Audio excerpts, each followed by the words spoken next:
Hey guys, welcome back to today's video. Today is Tuesday, March 12th, 2024, and today we're going to be talking about the Republican National Committee and their laying off of nearly 60 staffers after Laura Trump becomes the new co-chair of the Republican National Committee alongside many other Trump loyalists in this immense party takeover, the likes of which we haven't seen yet on the Republican Party side on the national stage.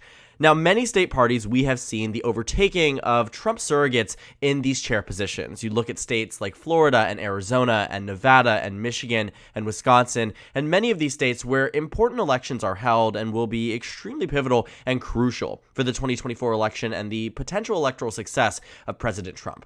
But we have yet to see a really nationalized take from this, from the Trump wing of the party, to install a very clear cabinet of sorts in the leadership positions, whether appointed or elected, that are now going to shape the way the RNC interacts with the presidential campaign, interacts with its down-ballot races, and how it pretty much acts over the coming years.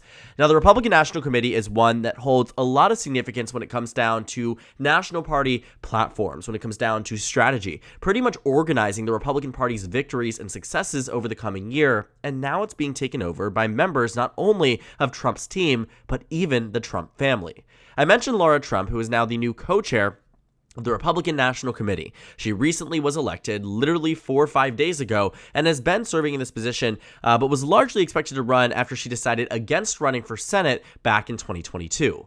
But the fact is, Laura Trump is Eric Trump's wife. She has come into this as somebody who was married into the family, but very much loyal and adamant that she represents the same exact things that the former president does and members of that family. And with that, she takes over to the RNC, and in a swift decision, in less than a week of taking over as co-chair of the RNC, laying off dozens of staffers, many of which have been deemed disloyal and unfavorable towards President Trump. And now we're starting to see the direct implications of a new Trump takeover, not only on the presidential level, but now on every single level for the Republican National Committee. And so in this decision, I think we are going to find that the Republican Party is in a bit of a state of disarray. The RNC has been spending a lot of money related to Trump's legal fees and just generally trying to ensure that President Trump is elected this coming November, despite many things being thrown their way, whether it comes down to Biden's fundraising team or it comes down to President Trump's scandals. The RNC is trying to ensure that what happens on the presidential level, one, is successful, but also does not negatively impact the down-ballot races that they are equally responsible for, not just the presidential election, but those important Senate races and House races, and even the few gubernatorial races that are so important this election cycle. The RNC is quite literally responsible for any and everything Republican this cycle. And now that it's being led by a member of the Trump family, people can't help but speculate that this might be putting the Republican Party in a worse place, especially given the lackluster victories we have seen since Donald Trump came and left office from 2018 to 19 to 20 to 21 to 22, and even our most recent off-year 2023 elections. The numbers haven't been looking strong for the Trump family, for Donald Trump himself, and yet for some reason, Republicans can't quit them. And so with this decision, as I was saying, it wasn't just members of Trump's family. It is also members of Trump's team. People like Chris LaCivita, who served as a very senior advisor and continues to serve as this senior advisor to President Trump and his re-election campaign, that is now in an appointed position when it comes down to the RNC. President Trump, who came into this saying that he hopes to reshape the RNC into a seamless operation with these leadership changes. President Trump has been very open that he hopes the RNC is in his vision and not the vision that they have set out for the nation prior to Donald Trump being in office. And I think while that may be something that we don't find super surprising, that President Trump, wants the Republican Party to be aligned with his mission, we have rarely ever seen, in fact, I don't think we've ever seen it in Republican Party history, where a former president endorses and advocates for their own family member to be running their national party. It'd be very similar if Joe Biden had chosen his sister, Valerie, Biden's Owens, who used to be in the position of campaign manager when he was running for Senate, to head the DNC. These are things that you simply don't see happening, but on the Republican side, it has become a very consistent trend here that Trump and his family members and people associated with his family members are ending up in these positions of power and genuinely are reshaping it in a way that could work to their detriment.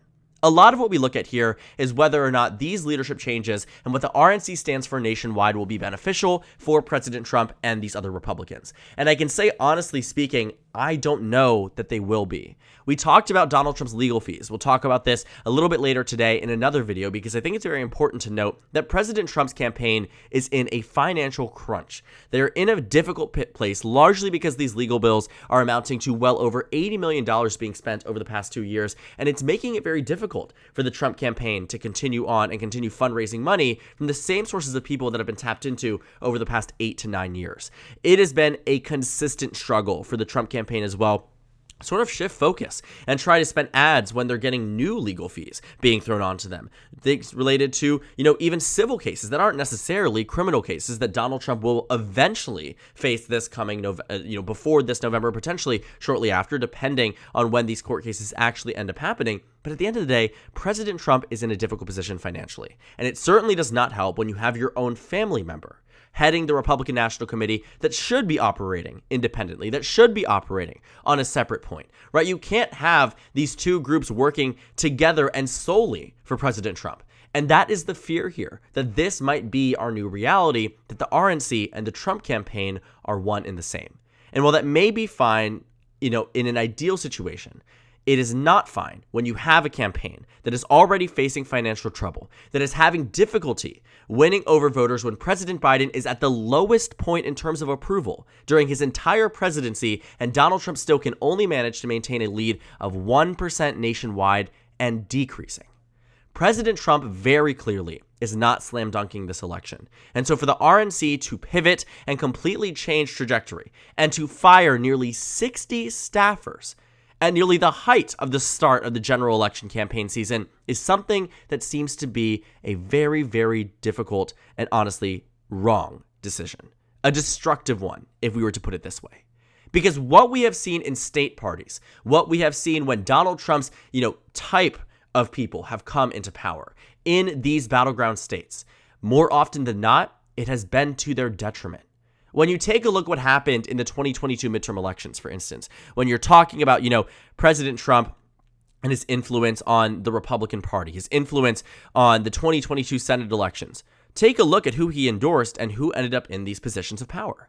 And you have to ask, why was there no intervention of Donald Trump endorsing Dr. Oz in Pennsylvania, Herschel Walker in Georgia, right? This endorsement of Blake Masters in Arizona, or even on the gubernatorial level, Kerry Lake in Arizona, Tim Michels in Wisconsin, Doug Mastriano in Pennsylvania. Why is it that there was no direct intervention from people that have influence over the GOP? A lot of it was that the RNC refused to take a stance.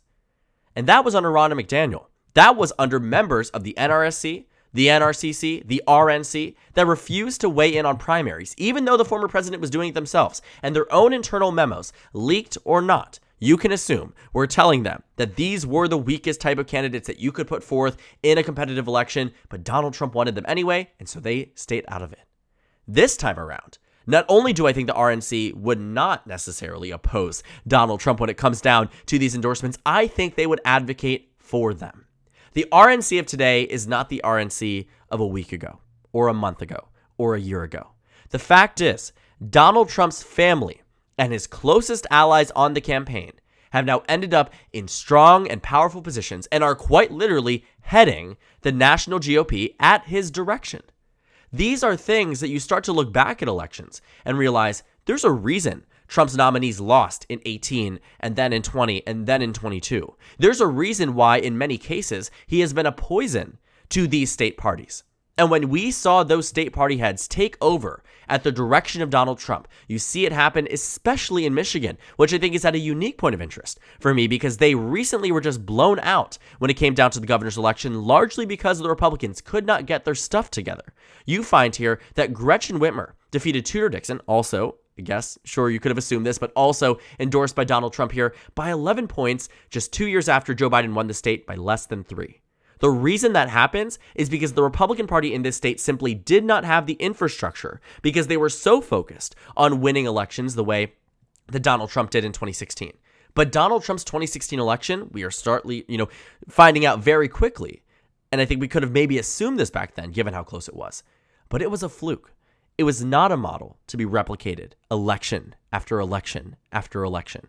There have been times Republicans have won Michigan, not necessarily on the presidential level, but absolutely on the Senate and governor side level. And what you have found here is that Republicans have failed to do it because they have tried to embody and replicate President Trump in ways that simply doesn't work.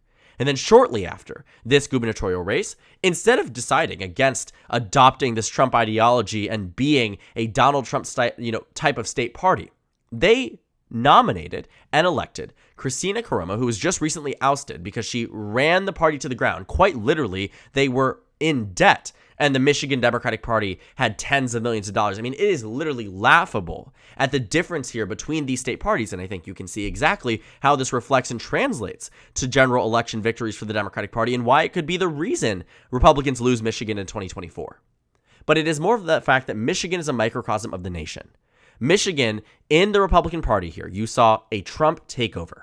Somebody who was endorsed by Trump surrogates, Donald Trump himself, campaigned with her, Christina Caramo, the Republican nominee for Secretary of State back in 2022. I mean, she took so many pages out of Trump's playbook to a point where after she had ran the party into the ground, she refused to concede the election that overturned her being chair, and that went into many, many legal fees and legal conversations that resulted in the Michigan Republican Party having dueling conventions, a withholding of information, and it collapsed the Michigan GOP in a very, very important time frame, and they are just now beginning to recover months out from the general election season being at its peak. The way we have seen the Michigan GOP collapse is the exact thing we could very well see happen on the national stage. What Donald Trump has done to the Republican Party is nothing short than fail it on multiple instances. I am shocked, honestly, at the way that we have seen such loyalty and such unwillingness to drop the one person who has been the common denominator for everything that has gone wrong for their party over the past 6 years. You look at it from an outside lens and you would be shocked to find out, if you didn't know anything about American politics, that the overwhelming majority of voters, of delegates, of incumbents, of people on the national stage want him to come back. And I get it. Donald Trump has built a cult of a personality around himself. That's what makes him so strong amongst the core base. But it's the exact thing that makes him and his party so weak in the general election. When I see this decision being made, not only in the laying off of dozens of staffers, but in the financial peril that the Trump campaign consistently is in, and then more headlines about Biden raising $100 million in the end of 2023. The Biden campaign breaking records, having their best fundraising hours and days during the State of the Union that took place days ago. The Republican Party cannot compete with the Democratic Party financially currently, and it was the same exact problem that largely lost them many of these swing states back in 2020. Joe Biden outspent Trump in every single swing state. What we know from congressional races is that the candidate who spends the most money often wins. You're talking a win rate of 90 to 95% depending on the election. So when Democrats are here taking advantage of the Republican Party's inefficiencies and unwillingness to relinquish themselves from the one person who has brought them consistent losses and only one victory, it helps them. And it helps them fundraise. It helps them win. Democrats take a look at this and say, this is a new opportunity for us to strike in these down ballot races in addition to the presidential race. Donald Trump being able to do well right now is largely on the fact that President Biden is unpopular. But if Biden was to turn around his favorability rating, his approval rating, you would find that the Republican Party's lead would collapse.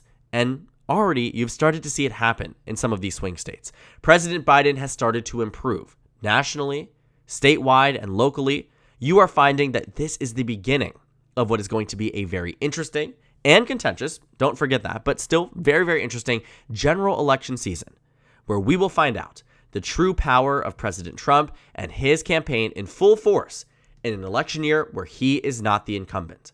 And this coming November, we will see the direct implication of Donald Trump's hostile party takeover on the statewide and local level that is now translated, and it has translated, to a victory of party members of his own family to be serving as the co-chairs of the National Republican Committee. And that's the problem here that we will see Democrats and Republicans have to realize and have to face and have to use or to their advantage or to their detriment. And it's something that I'm so excited to see what happens this November as a result of this and whether or not it actually is going to be beneficial or not. Because one thing that I will say, as a caveat to all of this, is that I do believe the Republicans felt this was the best decision.